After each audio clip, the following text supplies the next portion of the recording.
I'm trying to think how long ago. Maybe like a year ago or 9-10 months ago, but Juggernaut's been a largely forgotten pick. I believe someone mentioned that one team did pick him. It did not work out.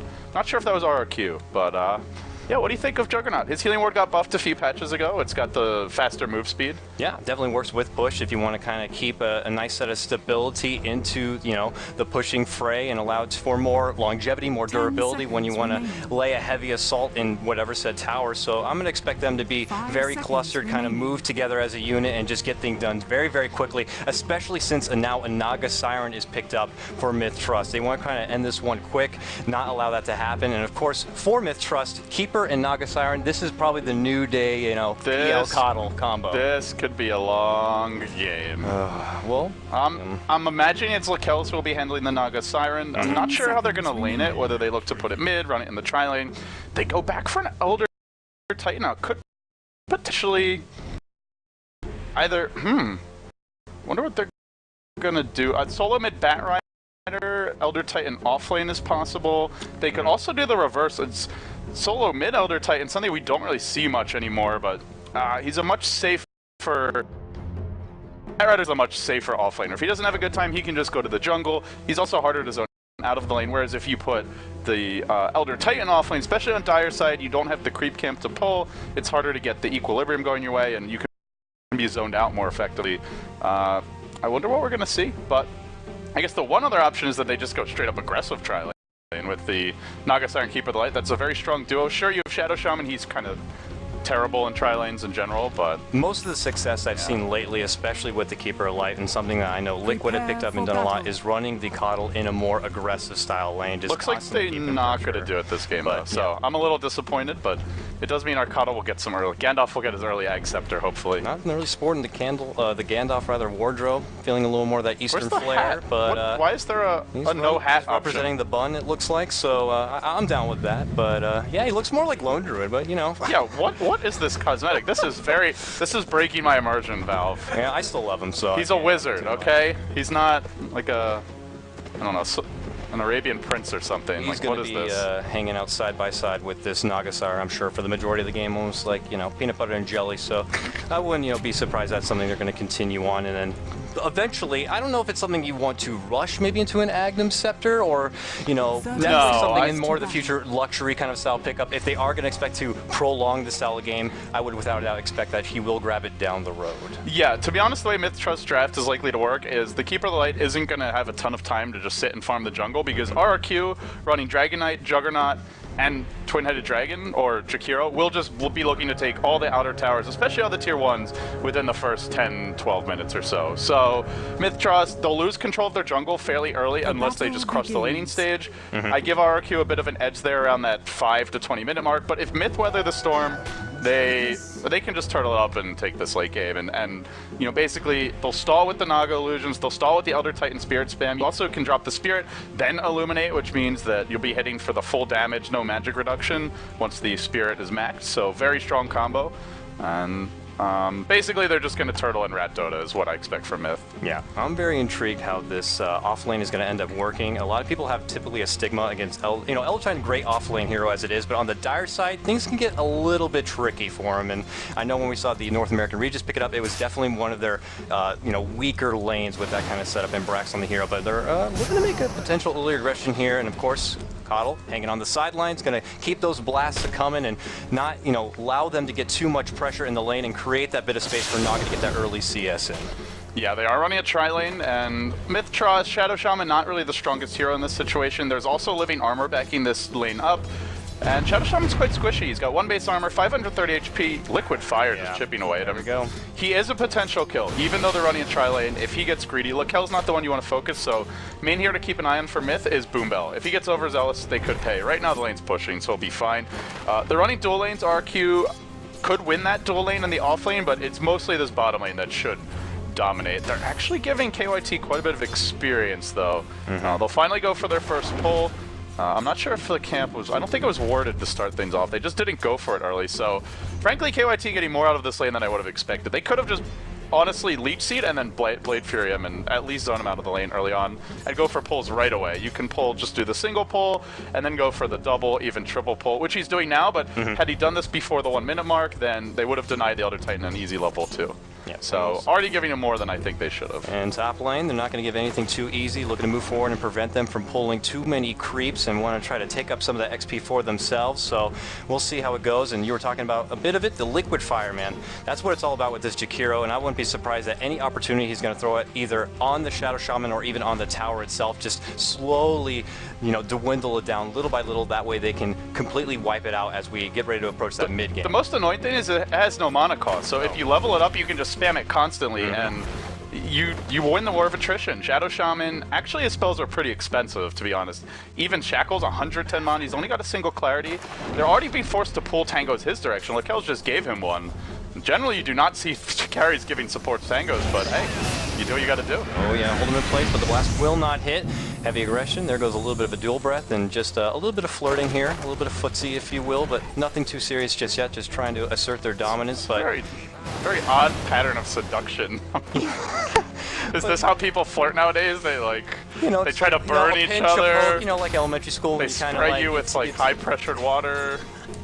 You know, just a little back, you know. This when I was a kid, man. Another Shackle coming out right here, but just, you know, nothing too easy. Dual breath. This Jakiro is just beasting right now, man. You gotta remember also, the range was also increased, I believe, on this dual breath, so it's not gonna be as easy just, you know, step away and avoid. It's gonna go out really far and catch a lot of heroes in its path, so, you know, you gotta look out for that, and I'm surprised as well. Uh-oh, Shadow Shaman, this could be our first blood. He gets caught out.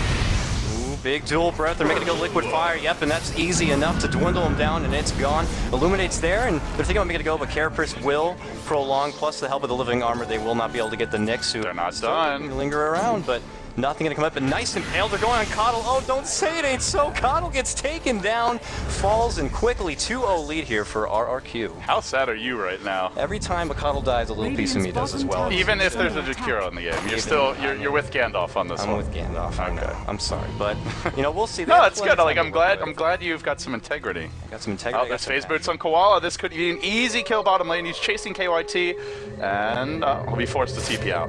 Yep, gets away, but this is plenty of time now for them to take control of the lane and allow that Juggernaut to get a few CS in. They've given him too much experience in the off lane. Sure, it's only a dual lane against him, but well, mid lane looks like Dragon Knight's under a bit of harassment. Can they bring him down? Firefly will remove the living armor, and down he goes.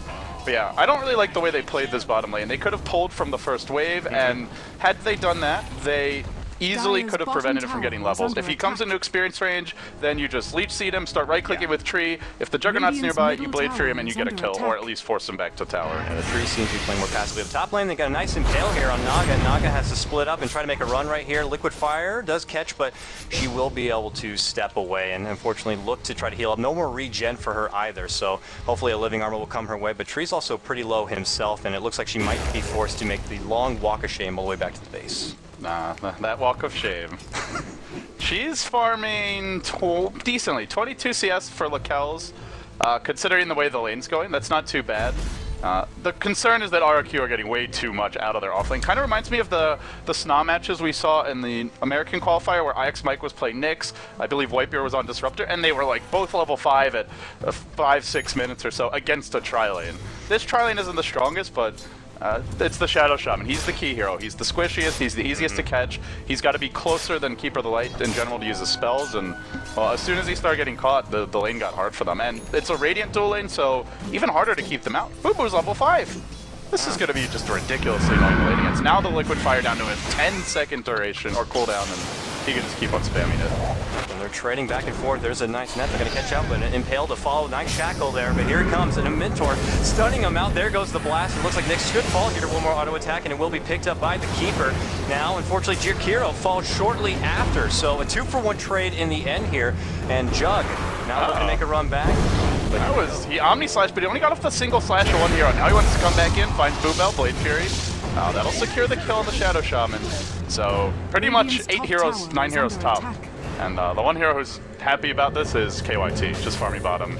Yep. Already level 6 in the offlane is Elder Titan, which is by far his weakest lane. Ooh, Boo Boo shows up, Liquid Fire chasing him down. It's a little bit of a slow. Can he get one more right click? It doesn't even matter. Takes him down. Very nice play coming out from Jakiro. The deeps, man.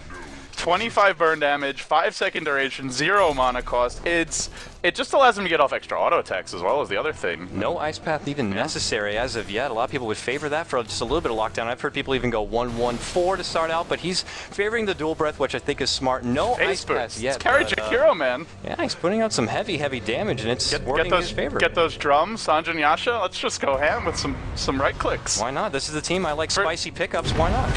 Well, the dual breath helps you chase and get right clicks off, so I'm okay with that. But skip the Ice Path. Just go for stats. Let's go ham, boo boo. I don't know if we'll go quite that hard. We'll see.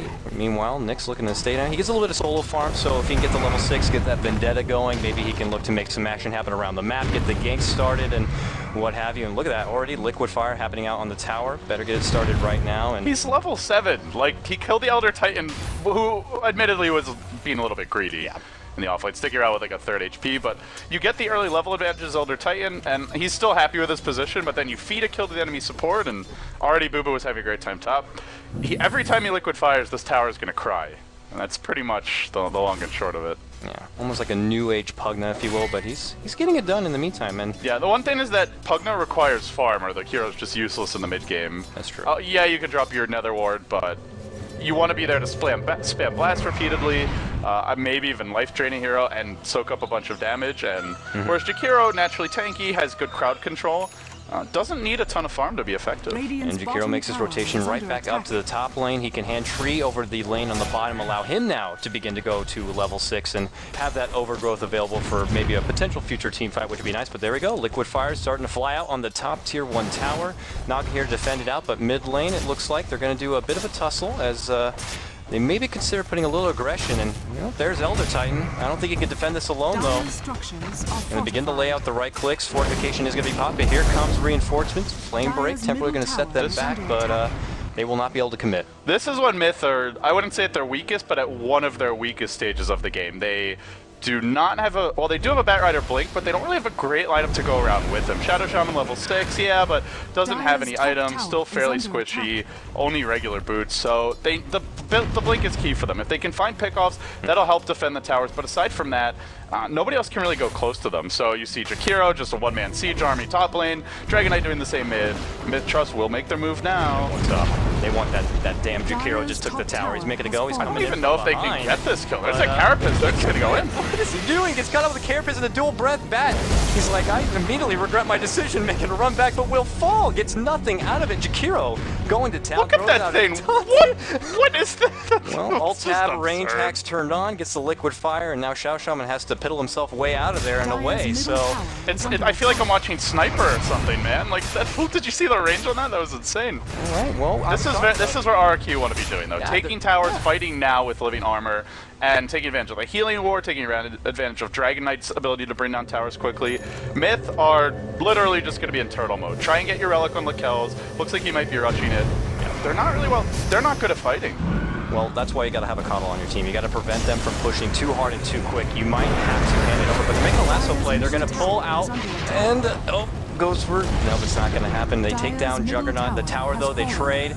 So 1-for-1 Song is going to reach up. It will catch on the Dragon Knight, still in dragon form, so can they get in a proper position and try to take him down here? Obviously, lasso down. Riptide Shackle blast, more than enough to rip apart. There goes a nice overgrowth.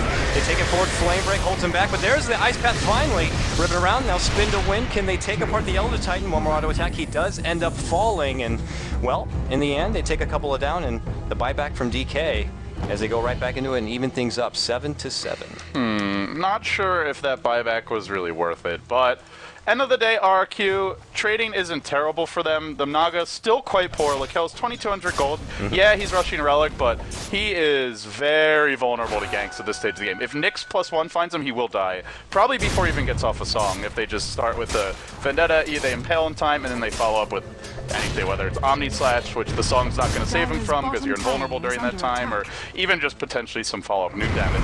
But this Jakiro, he's almost got a mech at 11 minutes. It's a roaming offensive dual lane Jakiro who's doing insane work. The point is we need to get these towers down. We need to start suffocating MiTH into their base, restricting them from any sort of easy access to the farm. You know, that's something that Naga's going to want, and, you know, they can't let her have that. They want to end this before she even has the opportunity to build up a Radiance and build up all sorts of farm and just get out of control. Hey guys. But in the meantime, it looks like they're going to just consistently stay down here. And, well, if they can go ahead and lay some early assault on the Tier 2 tower, it'd definitely be something they can shoot for. Another objective on the list. Well, meanwhile, in the middle lane, Boombill is going to go for the split push. Drops the Serpent Wards, but the real threat is bottom lane. Yeah, Serpent Wards are nice, but they're taking a Tier 2 already. They've already taken down 3 towers. Not Miracle. I'm so used to seeing them on Naga, but yeah, Lakel's going for the split push here on the Naga side in the top lane. Aba will try to defend, but they don't have a song. It's only stalling. If they actually go on this, they're just going to feed, and well, they won't in the end. But pretty good trade for mid. Getting the Tier 1 mid and pressuring top, this is the best they can do. It's not a great trade, but it's all they got right now. And they're getting all sorts of farm, and I'm just glancing up at the left. I can see net worth, Jakiro at the top. That's not something you see every day, but they're definitely getting it done. And with another tower down, you can see the net worth just working in their favor. And I can't help but feel like they're going to pull back, regroup, get the cooldowns going, and just go to the next tower and go to the next tower. Next thing you know, they got no more outer towers. And for MiTH, they might just have to accept the fact that they're just going to lose all of those towers and just kind of try to work from behind. Yeah, MiTH, I mean, their lineup's not really supposed to win the laning stage, end of the day. Like, especially the way RR.Qeon laid it and played it. Shadow Shaman probably could have avoided giving up first blood if he played more defensively, but they were going to lose early towers. They don't have a great lineup to... Sure, they can illuminate the creep wave, but the Tier 1s especially, you still are going to lose them anyway. There's no backdoor protection. You can just chip them down with the Liquid Fire as well as the Dragon Knight's Poison Breath. So this is slightly more than what could have happened if they played it right, but expected damage. The key is going to be this stage of the game. RR.Qeon, they've taken 1 Tier 2. Can they find kills, particularly on Lakel's? If they can kill Lakel's before he gets Relic, MiTH's game plan kind of crumbles. And, well, there is a Shadow Shaman here backing him up, but he could get caught. Does have Song, though. This will be a tough kill. Let's see if they can do it here. The Ice Path should be available. They're going to go for the lockdown. They now see Shadow Shaman has a There's a Sentry Ward. Oh, they've spotted him out. Oh, quick Song will be able to put it to the null, but Ice Path won't quite catch, and she's looking to quickly get out of there, even if it means leaving a few teammates behind. But regardless, they TP and do get out, even if it means sacrificing their assault on the tower. And Shadow Shaman was about to have the wards. Their idea was go ahead and commit and get the tower down, but with backup there, RR.Qeon is not going to allow anything easy. That was a really nice play by MiTH. They know the primary target right now is the Naga, and they know the Relic is the most important item for their team. So they drop a Sentry Ward, expected in Nyx ganks, they put it in a pretty useful location where as long as Shadow Shaman's walking around over here in the trees, you can get vision pretty much everywhere. And they do protect the Naga. Now up to 3,400 gold, Lakel's will have Relic and Radiance if he doesn't die, probably around, I want to say like 18, 19 minutes, but again, 1 death, and the timing might just be too slow. Because you give up 1 death, they're probably taking all your Tier 2s, taking Roche, and then the next push could end the game. So, living life on the edge here, aren't they? I can't help but feel like that MiTH are just constantly on the back pedal. Ideally, by this point, Batrider with the Blink acquired, you want to be looking for more aggression. You want to look to jump in, you want to look to grab a couple of heroes and get a few pickoffs and just funnel that extra goal towards your Naga Siren. But they're constantly looking to defend, shuffle everyone around, and try to consider defending these towers that are constantly under assault by Liquid Fire, by what have you. It's just, it's rough for them. They have to change their game plan. And Aba blinked in, he got caught by a Carapace, then gets slam dunked by Koala on the Juggernaut, slashing him to bits. Yeah, it's actually, no, I think he got Dragon Tail, not Carapace stun. But it's a difficult game for Bat. He blinks in, either one of those can end him. He actually bought back after that. I'm really not sure why. Maybe they don't want to give up Roshan. He does still have Lasso. Firefight's cooling down though.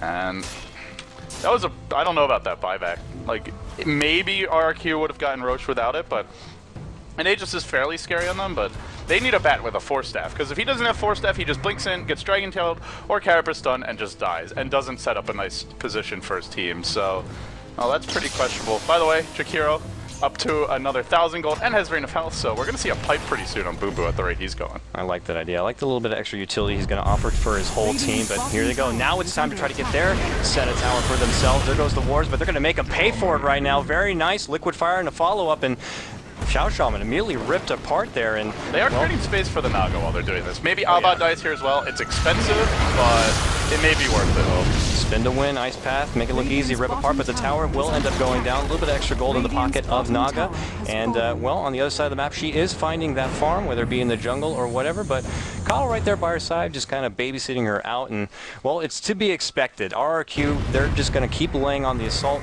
I mean, about 15 minutes in, only 1 more outer tower standing. That's rough. Well, the tri-headed dragons here, Jakiro and Dragon Knight, doing some good work.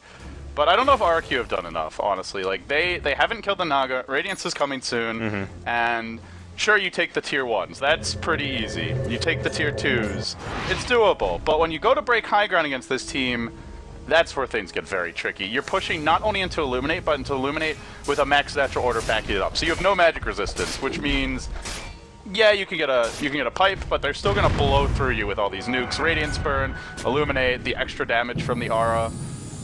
It's gonna be tough for RQ to break high ground, end of the day. And Healing Ward will be helpful, but I still think the whole creep wave dies almost instantly. The pipe is probably their most important item, and I guess in good news, it is coming soon. Well, and here we go.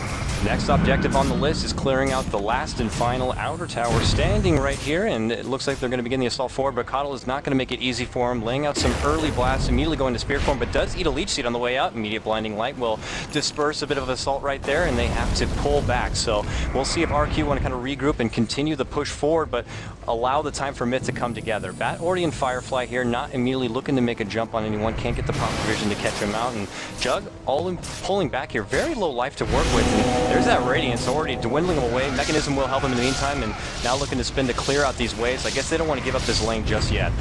And in the meantime, Naga farming the Radiant jungle. The illusions did just die, as well as pushing in the middle lane. But they're going to go on top.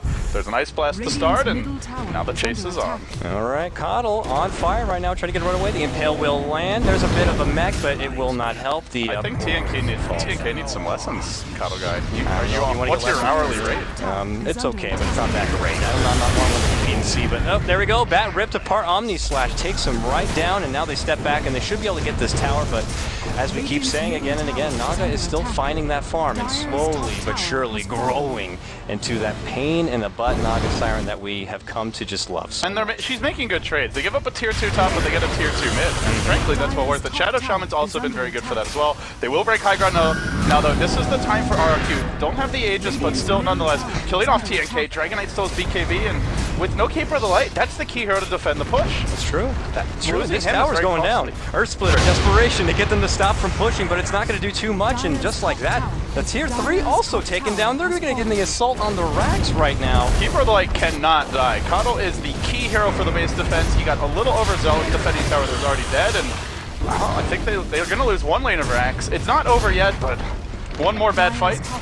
It will be. But now you're forcing a lot of your team to constantly address this top lane because they're going to keep pushing in. They need to clear it out, and that's going to be, you know, more pressure everywhere else on the map because now RQ can be like, okay, top, we're done. But they're not even done yet, actually. They're going to keep going. They're going to get bad as well. Unbelievable. MiTH handing over another kill. They're going to make the rotation to the mid lane. Liquid Fire, that son of a gun now dwindling this. And Naga's not split pushing. She's not cutting the creep wave. She's come to defend the high ground. Does have the illusions here. We'll send them in, but they're squishy illusions. These things are just going to melt. Riptide's the wave. Sorry, there is no wave. Just heroes. There's still creeps in the top lane, which they really need to finish off so the backdoor protection will kick in. But by the time it's all said and done, tower's down to 200 health, and unfortunately for MiTH, Tree is on the Radiant. So I love the way RQ is playing this, though. They went for a strat, and they've stuck to it. They go BKB on Dragon Knight, Mech, Pipe on Jakiro, Urn on the Triad Protector. Now a Vlad's coming for Triad. All of these items designed just to end the game now. Do not let Naga farm. Do not let MiTH Turtle break the base. That's what they're feeling great right now. They're like, we got this. We already broke the base once, and now with Dragon Form available, they're going to push in, continue to fire out the Liquid Fires. But they can't kill this. The backdoor protection obviously going to slow them down a bit, and the Illuminates will be there as well, and they're forced to step back. Maybe they consider farming out the jungle, taking that away from MiTH on the way out, but for now, they're not going to give up just yet. They want to keep suffocating the rest of MiTH into the base, not allow them to spread anywhere. I mean, that's the thing is, Naga's going to find farm elsewhere, but for the rest of their team, they're not going to have anything to build on. They're still going to be just as weak while the rest of RRQ are just constantly building up more and more and more farm from all these buildings going down. And RRQ just clearly show they understand how Naga works. If you let her get Radiance, that's okay, but you have to end the game soon. Now they're going to break base, they're going to take down the tier 3, the push will continue, microing the healing ward, and well, will be sniped. but is there follow-up for this? Wards get deployed, the first splitter will connect on a few. Still, they impale the kills, they bring him down, they overgrowth Alba! They can focus him as well, they're gonna lose the Bat Rider. Remember, he bought back in the previous defense, don't think he has it available now. They'll buy back, oh, actually he's got it again. That's 2 buybacks for the Bat and 2 base pushes, and he's just never gonna get the 4 staff at the rate he's going. In fact, has 65 gold. They do defend in the end, but they've lost the tier 3. And honestly, the thing that RQ should probably go and do is just take Roche and then break the base. But at the end of the day, they may just say with the wards down and with the Naga ult down that they don't need to. Yeah, and they might well be right. They feel like they got a good thing going. Why let up just yet? They've taken down Naga, forcing her to spend that extra gold to just get back into the fray. Same goes for Bat Rider here, so they're feeling very confident. I guess they don't want to deter from it just yet. Maybe they risk at, if they go for a Roche and if they quite don't have enough damage to take it down quickly, it allows MiTH a window of opportunity to jump in there and get the fight back in their favor. So they're not letting up. They move right in. I imagine a healing ward could go down and everything, and liquid fires to fly. A nice sleep. We'll stop them briefly. Oh, here comes 5 hero sleep, but what is the follow-up to it? Just an illuminate. Even nothing. Yep, the pipe already popped. Bat's gonna go down again. And now the assault begins on the racks, and I gotta feel like this is desperation. What is this Naga gonna do? Like, Hells walks in from the side. Like, I think the one thing he could have done is cut the waves more, but there's already creeps in the base top, so it probably doesn't even matter. They can still just go in. They get Omni Slash down on Boombell, and RR.Qeon. This is how you punish Naga Siren carry. You take all the powder towers early, and you go for the GG around 15 to 25 minutes. And I think MiTH could have played the laning stage a bit better, given up a few less kills, and not fought back in situations where it was completely useless, but end of the day, RQ, I'm really impressed by their strategy. I think they really understand how to play against Naga, which we've seen so many teams do not understand how to play against that hero, so it is quite impressive. It's not over yet, but if I had to pick an MVP, this Jakiro is doing some serious work with that liquid fire from start to finish. He's getting a little bit of pickoffs and getting all that gold early, and here we go. Defenses are out. Very nice illuminate on no one as the sleep has already been popped, but Earth Splitter to fly will catch with a couple, but it's all for nothing. Here we go. Time to spin on through. Not in a bit of trouble, and they catch out and rip her apart. Obviously, no buyback available, and you were expecting a long game, but we're already done. GG's called, and wow. They just got wrecked. Their execution of that last fight, it was already over, but even that was awful. They saw Illuminate hits while the heroes are slept, Earth Splitter hits while the heroes are slept. Both of their key team fight spells, defensive spells, did absolutely nothing, but hats off to RQ. Might be knocked out of the qualifier themselves, but both them as well as Zephyr taking games off of teams who still have a shot. Now